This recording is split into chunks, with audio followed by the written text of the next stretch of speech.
Now we can go back to one of our top stories here on RT, and that is of falling oil prices. We can bring in Gerald Celente, who's a publisher of the TrendsJournal. Gerald, are you there with us? Hi there. Yes, well, thanks for joining us here on RT International. Well, as we know at this point, there are quite a few theories as to who could be gaining from this situation. Let's now take a listen at what President Vladimir Putin had to say. Plots are always possible, but they have an adverse impact in this case on the conspirators, if there are any. So what is your take at this point as to who stands to gain from this situation? Who are these sides? Who are these people? Well, when you look at the information, for example, coming out, they're expecting oil demand to drop. I mean, this has been a report that's been out for several months. And then when you look at the IMF reports and others as well, demand is down. There's no question about it. The global economies are slowing down. But I'd like to read to you from this past Friday, October 17th, CNBC, a big business channel in the States and globally as well. And they're commenting, this is at 1:23 Eastern Time. One of the guests, I love it. The Kremlin had $117 budgeted for oil this year. And who is our enemy out there? And now it's at 81 a barrel. And what is the rhetoric coming out of Russia? It's the best thing, he's saying, for the U.S. Another guest, Saudi Arabia has Russia squarely in its sights, and it is extremely fashionable to try to hurt the Russian economy. But again, you look at, this is the rhetoric coming out. But then you have to look at the facts again. And when you look at the International Energy Agency, they have cut demand for 2015. And you're looking at the world markets. I mean, look at the decline we've seen, whether it's in Europe, whether it's in Asia, whether it's in the United States.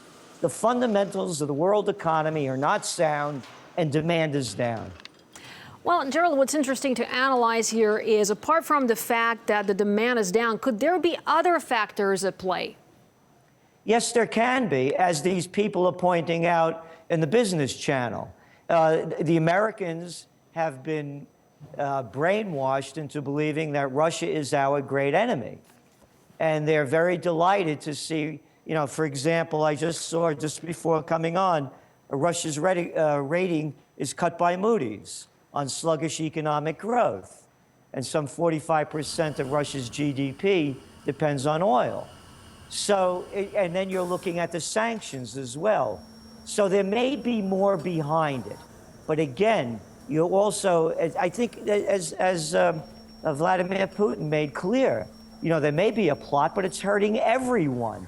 No one benefits from low oil prices. Not the Saudis. Certainly it's hurting Venezuela, Iran, the countries that, need production prices over $100 a barrel, as well as others. So it doesn't help Saudi Arabia either. It's not going to put anybody out of business. It's just going to drive down income, and everyone cannot afford to have lower income. However, it is, still fascinating to look at possible, factors here at play, who stands to gain and who's losing and why.